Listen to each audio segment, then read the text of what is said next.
আসসালামু আলাইকুম। স্বাগত জানাচ্ছি আরেকটা নতুন অ্যানালাইসিস ভিডিওতে। তো ভিডিওর শুরুতেই আমরা যেমনটা দেখতে পাচ্ছি যে গতকালকে আমরা নিউজ দেখলাম, প্রেস কনফারেন্স দেখলাম এবং মজার বিষয় হচ্ছে নিউজে মার্কেটে উল্লেখযোগ্য তেমন কোনো মুভমেন্ট আমরা লক্ষ্য করিনি এবং গতকালকের যে এই যে সাইডওয়ে রেঞ্জটা ছিল এটার ভেতরেই ছিল, নিউজ চলাকালীন সময়ে এর ভেতরেই ছিল।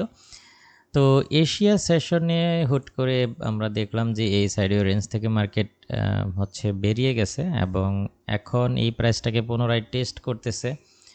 এখন দেখার বিষয় যে এটা কি টেস্ট করে আবারও নিচের দিকে নেমে আসবে নাকি আবার এটার বুলিশ ট্রেন্ড কন্টিনিউ করবে। তো মূল আলোচনায় যাওয়ার আগে আমরা যদি ইকোনমিক ক্যালেন্ডার দেখি তাহলে দেখতে পাচ্ছি যে আজকের দিনে কিছু গুরুত্বপূর্ণ ডেটা রিলিজ হবে। বিশেষ করে আমরা এখানে জিবিপির কিছু ডেটা দেখতে পাচ্ছি যা অত্যন্ত গুরুত্বপূর্ণ। একই সাথে জবলেসের কিছু ডেটা কিন্তু আজকে চলে আসবে।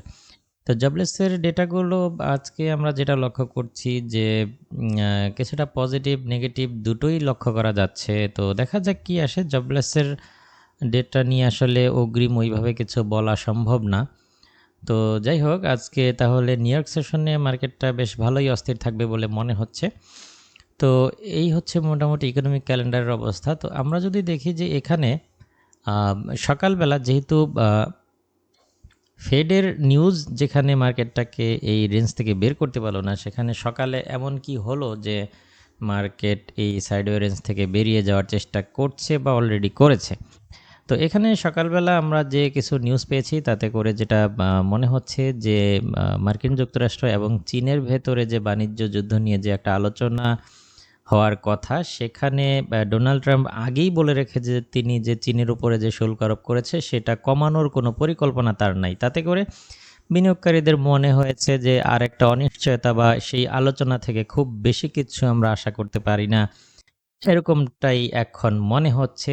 যার কারণে আমরা দেখতে পাচ্ছি যে গোল্ড সকালবেলায় একটা স্ট্রং বুলিশ মুভমেন্ট দিয়েছে এবং বর্তমানে আসলে এই প্রাইসটাকে জাস্ট টেস্ট করার চেষ্টা করতেছে।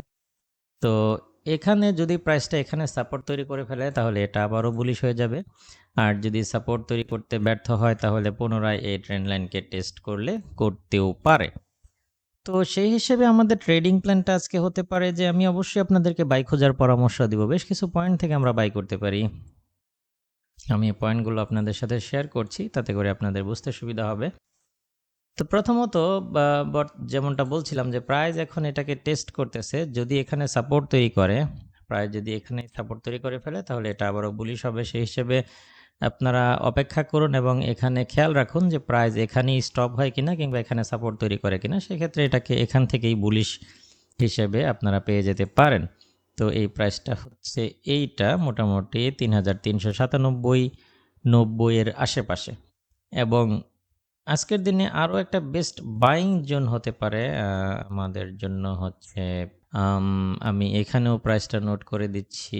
এই প্রাইস লেভেলটা হচ্ছে ৩৩83, ৮৪, ৮৫ এই যে রেঞ্জটা, অর্থাৎ যদি পুনরায় এই সাপোর্টের ভেতরে চলে আসে তাহলে এটা এই ট্রেন্ড লাইনকে টেস্ট করবে, এখান থেকে আবারও বুলিশ হতে পারে। যদি ট্রেন্ড লাইনকে ক্রস করে ফেলে তাহলে ৩৩30-এর আশেপাশে নেমে আসবে। তো সেই হিসেবে আমরা এখান থেকেও বাইয়ে যেতে পারি। তবে এখান থেকে যারা বাই নেবেন ৩৩৯০-এর আশেপাশে বা ৩৩৮০-৮৫-এর আশেপাশে, তারা স্টপ লসটা এর নিচেই দিয়ে রাখবেন। খুব বেশি বড় এসএল দেওয়া যাবে না, এর নিচে এসএল দিয়ে রাখার চেষ্টা করবেন কিংবা এই ট্রেন্ড লাইনের নিচেই স্টপ লসটা দিয়ে রাখার চেষ্টা করবেন। তো এই হচ্ছে মোটামুটি আজকের দিনের ট্রেডিং প্ল্যান। তো স্টপ লস যদি হিট করে যায় তাহলে আবার আমাদের ৩৩30-এর আশেপাশে থেকেও আমরা বায়ের চিন্তা ভাবনা করতে পারি। নির্ভর করবে ওই সময় প্রাইস কিভাবে রিঅ্যাক্ট করতেছে সেটার উপরে। তো মোটামুটি এই হচ্ছে আজকের দিনের ট্রেডিং প্ল্যান। এই প্ল্যানিং অনুযায়ী আপনারা আপনাদের ট্রেডগুলো খুব সুন্দরভাবে ম্যানেজ করবেন, এই প্রত্যাশায় আজকের ভিডিও এখানেই শেষ করছি। দেখা হবে নেক্সট ভিডিওতে। আল্লাহ হাফেজ।